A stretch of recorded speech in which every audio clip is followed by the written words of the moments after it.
Chapitre 30. Force et mouvement.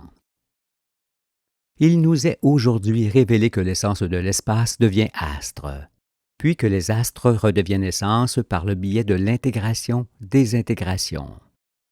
Il s'agit là du cycle perpétuel de la matière qui permet, avec les particules et les astres, l'existence des êtres vivants.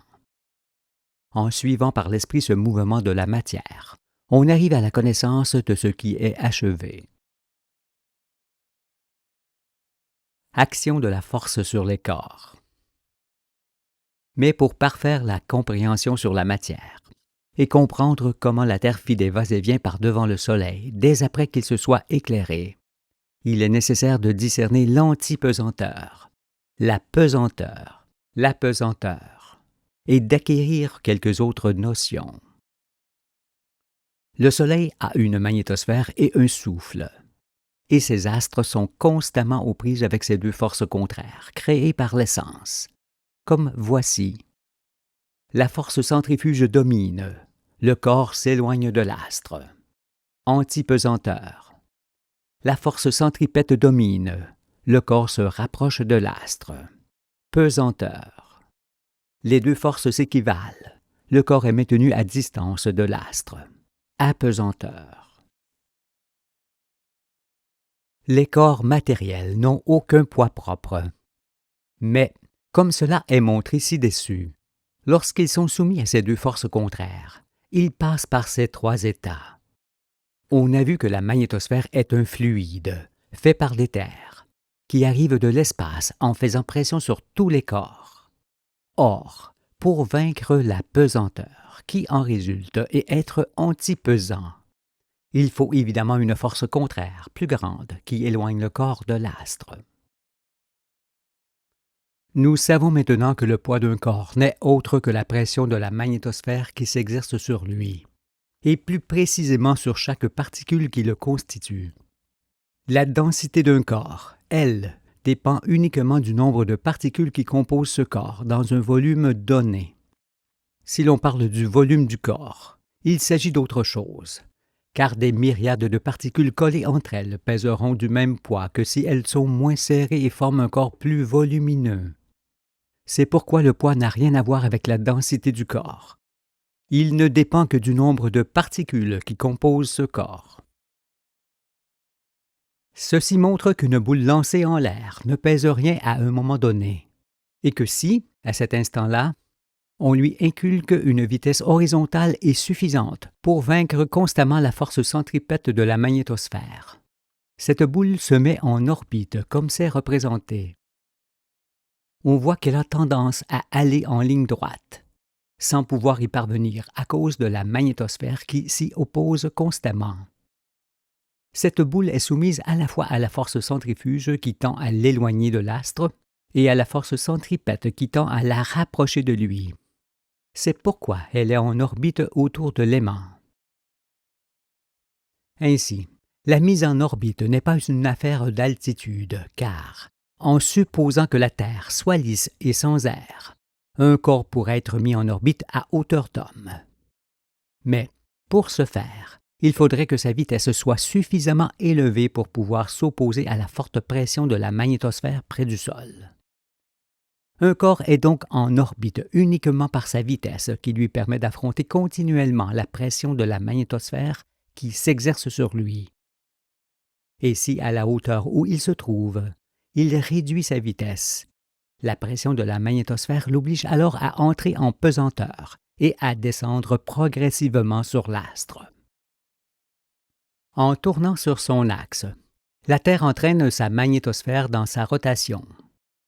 Par conséquent, un corps lancé très haut dans l'espace et dans le sens de la rotation de la Terre peut rester au même endroit sans être en orbite, car la rotation terrestre exerce sur lui une force centrifuge égale à la pression de la magnétosphère. Ce corps est alors en géostation, comme s'il était placé sur un rayon fixe partant du centre de notre planète et allant dans l'espace. Ou encore selon l'image d'une pierre attachée à une corde que l'on tiendrait à la main et que l'on ferait tourner en tournant soi-même dans le même sens. Utilisation de la force universelle. Il y a plusieurs façons de vaincre la pesanteur. Il y a tout d'abord celle de l'oiseau, puis celle qui consiste à utiliser l'air chaud ou des gaz légers dans l'atmosphère, ou encore celle qui concerne le lancement d'un corps à l'aide d'une fronde ou de la combustion, comme cela est pratiqué. Cependant, il existe une autre façon, inconnue jusqu'à ce jour, mais qui est connue des anges. Indiquons-en le principe, pour que l'on sache ce qui se pratiquera dans les siècles prochains. Composant le volume de l'univers et les astres, l'essence existe partout. On comprend alors que la magnétosphère, qui est un des mouvements de cette essence, descend à une vitesse équivalente à celle d'un corps qui tombe sur un astre dépourvu d'atmosphère. On sait également que les électrons sont produits par le générateur, comme ils le sont par l'astre. Mais dans ce dernier cas, une partie se met en orbite et forme les anneaux qui sont la dépense. Tout cela indique que l'essence, qui forme le volume de l'univers, peut devenir force partout où l'on se trouve dans la galaxie et l'espace. Il suffit donc de la prendre et de la restituer à la manière des astres, car tout ce qui existe s'y baigne et en est fait. Ainsi, en subtilisant les corpuscules produits par un aimant, apport, et en les faisant se désintégrer, dépense, on fera descendre d'autant sur cet aimant l'essence qui forme sa magnétosphère. Par conséquent, en utilisant un aimant de telle sorte qu'il absorbe la magnétosphère terrestre à la même vitesse qu'elle descend, eh bien cet aimant, pouvant être très grand, se maintiendra à hauteur fixe, à une hauteur d'homme par exemple. Car en absorbant la magnétosphère terrestre, cet aimant sera obligatoirement en apesanteur. Mais pour qu'un aimant agisse de la sorte, il faut que les corpuscules qu'il produit soient désintégrés comme sur une résistance ou dans un éclair d'orage, ce qui alors occasionnera un souffle qui participera à cette suspension. Si donc l'aimant absorbe la magnétosphère terrestre aussi vite qu'elle descend, celui-ci restera au même endroit. Mais s'il l'absorbe plus vite, l'aimant s'élèvera d'autant, et s'il le fait moins vite, il se posera sur le sol. Puisque la magnétosphère est la matière en soi, et que l'aimant qui en est fait l'absorbe pour produire des corpuscules, il en sera bien ainsi. Selon ce principe, on peut aussi utiliser ces corpuscules qui se désintègrent comme force de propulsion.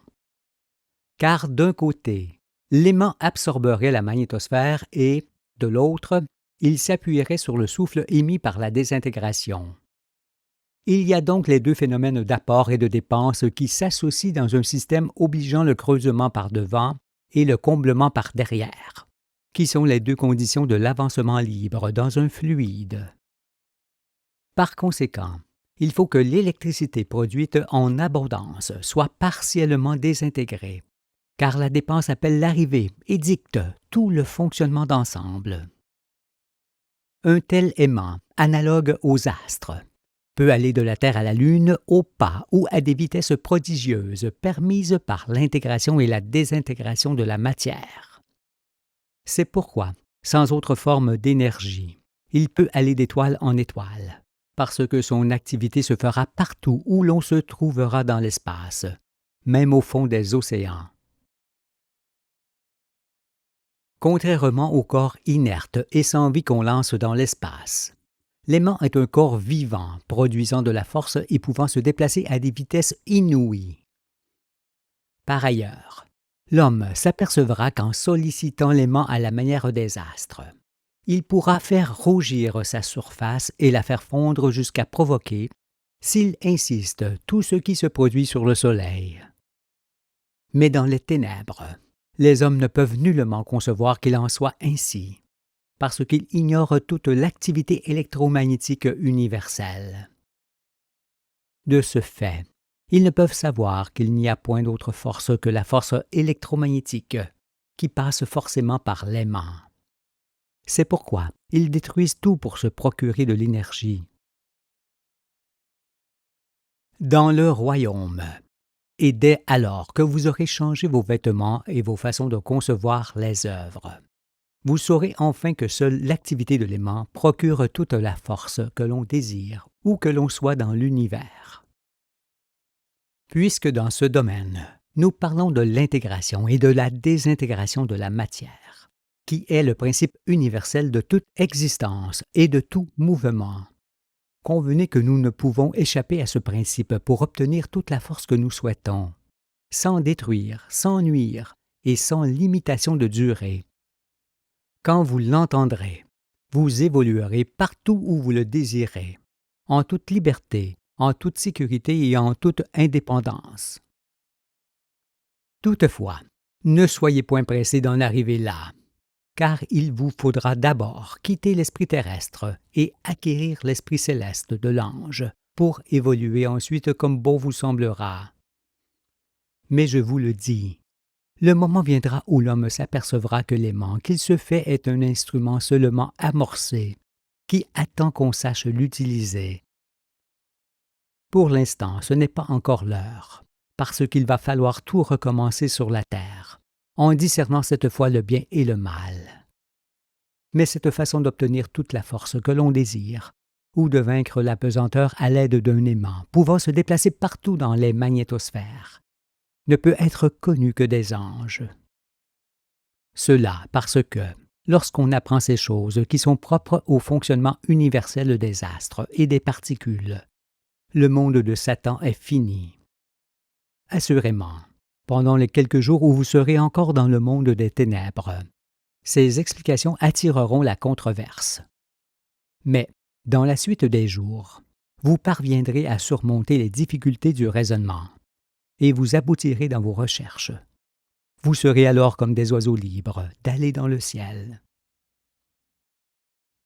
Pour se représenter les forces électromagnétiques et ce que sont leurs actions sur les corps qu'elles composent, pensons que si tout ce qui touche à l'électromagnétisme était bleu, l'espace intergalactique serait d'un bleu très pâle, l'espace intersidéral d'un bleu plus soutenu. Les astres, avec leur magnétosphère, leurs lignes de force, leurs anneaux et leurs satellites, seraient bleu foncé. Et les créatures, faites de cet ensemble, seraient bleues également.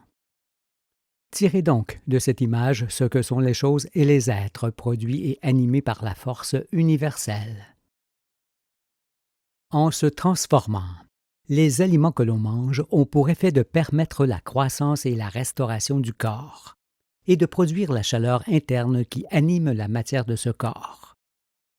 Les aliments ne produisent donc point la force musculaire, mais entretiennent le corps qui utilise la magnétosphère seule pour se mouvoir. C'est pourquoi même si l'on mange pendant que l'on produit un effort intense, on a vite dépensé les forces électromagnétiques que l'on a accumulées durant le repos. On est alors au bord de l'épuisement. Ces explications montrent que si un homme s'éloignait durablement de l'environnement immédiat de la Terre, où la magnétosphère est dense, il mourrait d'épuisement. Voyager loin dans l'espace, à la manière des anges, ne peut s'entendre qu'avec l'aimant qui recrée les conditions magnétosphériques, qui sont la source de la force corporelle de toute créature et de la créature en soi. Le temps et la vitesse. En ce qui concerne la vitesse elle-même, vous pensiez que la plus grande était celle de la lumière, qui était évaluée à 300 000 km à la seconde. Cette vitesse est peut-être celle des ondes radioélectriques produites par l'homme. Mais elle ne concerne en rien la lumière, qui est autre chose. Comme nous l'avons vu. Non, la plus grande vitesse que j'ai mesurée avec beaucoup d'attention est celle qui permet d'aller d'un point à un autre en ne mettant aucun délai. En connaissez-vous plus grande? La plus petite de toutes, c'est l'arrêt.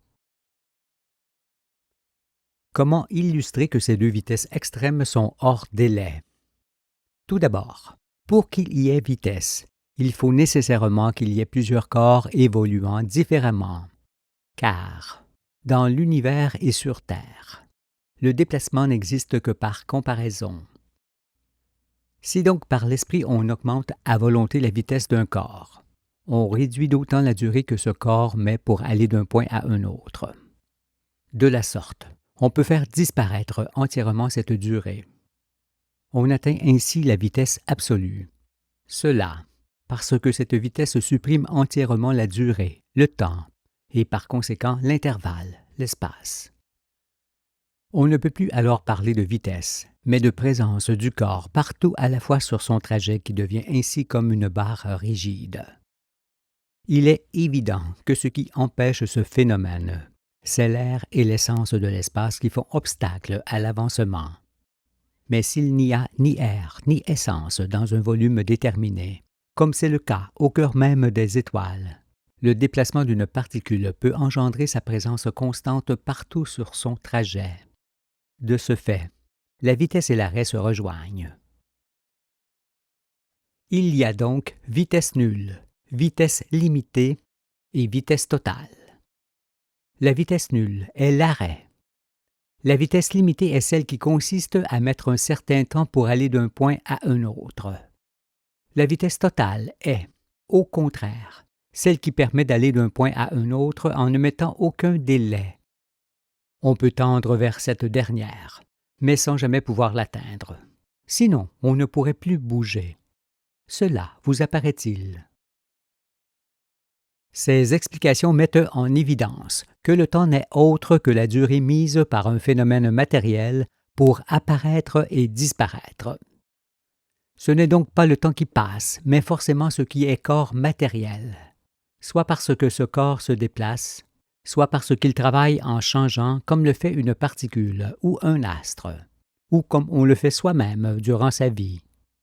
Il est donc incontestable qu'en étant seulement la mesure de la durée des phénomènes et non un fait en soi, le temps ne peut avoir aucune action sur les corps. Puisque la vitesse, elle, est un fait réel concernant le mouvement de la matière, alors que le temps n'est que la mesure de ce mouvement, on pourrait en conclure que seule la vitesse peut changer les choses. Mais il faut s'abstenir d'une telle conclusion, car il s'agit d'une illusion. Par exemple, si la Terre tournait 2 fois plus vite autour du Soleil sans changer d'orbite, les saisons seraient 2 fois plus courtes, ainsi que nos existences. C'est ce qui apparaît. Pourtant, rien ne serait changé, parce que nous vivrions 2 fois plus vite en accomplissant les mêmes choses et en ayant les mêmes sensations. En voici l'illustration. Pour se représenter l'allure de l'activité réelle des êtres, imaginons que ces êtres existent simultanément sur ces 3 astres. On note tout d'abord que, pour accomplir une révolution, la distance à parcourir autour du Soleil est petite sur le cercle de Vénus et grande sur le cercle de Mars, ce qui fait augmenter ou diminuer l'année et les saisons qui lui sont rattachées. Puisque ce ne sont pas les plantes qui font les saisons, mais le contraire, il s'avère que le cycle végétal s'effectuerait à des allures différentes sur les 3 orbites. Le printemps, par exemple, serait plus court sur Vénus et plus long sur Mars qu'il ne l'est sur Terre. Il y a donc vitesse d'activité de vie, vitesse qui est relative à l'activité de notre planète assurément, mais aussi à sa distance du Soleil, comme c'est représenté. En supposant qu'il puisse y avoir des hommes sur ces 3 orbites, ceux-ci auraient des gestes fort rapides sur la petite orbite et fort lents sur la grande, pour accomplir les mêmes choses que nous, ici sur Terre, durant une même saison ou durant une année entière. Mêmement, les plantes pousseraient rapidement en bas et fort lentement en haut, par rapport à notre orbite actuelle. La vitesse de vie des êtres est donc proportionnelle à la vitesse orbitale de la Terre, ainsi qu'à la vitesse avec laquelle elle tourne sur son axe et aussi à la distance du Soleil. Pour être conforme à la nature, nous devons par conséquent vivre à l'heure solaire seulement et au rythme des saisons, qui montrent ensemble la vitesse avec laquelle nous passons sur Terre. Ne point le faire, c'est déjà se dénaturer. et se dénaturer. C'est s'affaiblir, en perdant les facultés de comprendre et de demeurer. La particule et l'astre, ou l'être fait des deux, sont composés de matière qui travaille, se meut et change. Or, cette figure anodine exprime plus que la vitesse de vie de la matière organique ou inorganique, car, en montrant que cette vitesse de vie est relative à la distance du Soleil, elle nous fait aussi comprendre que la taille des êtres est sûrement proportionnelle à l'orbite. Effectivement, ces êtres doivent être grands et lents sur une grande orbite, petits et rapides sur une petite orbite, pour accomplir les mêmes choses ou les mêmes cycles durant une année entière. Ce qui nous permettra de comprendre ce que fut la taille des êtres des mondes antérieurs que la Terre connut lors de ses déplacements. De plus, on voit clairement que le cycle de l'eau, qui engendre les pluies bienfaitrices et qui permet aux êtres d'exister, ne peut se faire qu'à la distance du Soleil où la Terre se trouve. Il est en effet certain que beaucoup plus près ou beaucoup plus loin du Soleil, la température de ce dernier ne permet point le cycle vital de l'eau. Nous y reviendrons dans les prochaines explications. Mais cela nous montre que la taille et l'activité des corps sont, elles aussi, relatives à la distance du Soleil et à la température qu'il procure. Il apparaît donc nettement que le Soleil est la source de toute activité et de toute existence matérielle. Il ne nous procure pas seulement sa lumière et sa chaleur, parce que nous savons désormais qu'avec sa magnétosphère, ses lignes de force et ses anneaux, il a engendré tous les astres de sa famille avant de s'éclairer. Depuis qu'il brille, il les échauffe intérieurement avec ses anneaux et extérieurement avec son rayonnement. Il est aussi l'origine de l'eau sur la terre, comme nous le verrons bientôt, et forcément l'origine des êtres tirés de cette eau par la science du Créateur de toutes choses. C'est pourquoi je dis avec force que le Soleil est l'origine de ces astres, qu'il est également source de toute activité et de toute présence des êtres, et qu'il en est de même pour toutes les étoiles des galaxies. Assurément, ce n'est point ce que l'on vous enseignait dans les ténèbres, mais c'est ce que le Fils de l'homme enseigne au soir du monde, au nom de l'Éternel,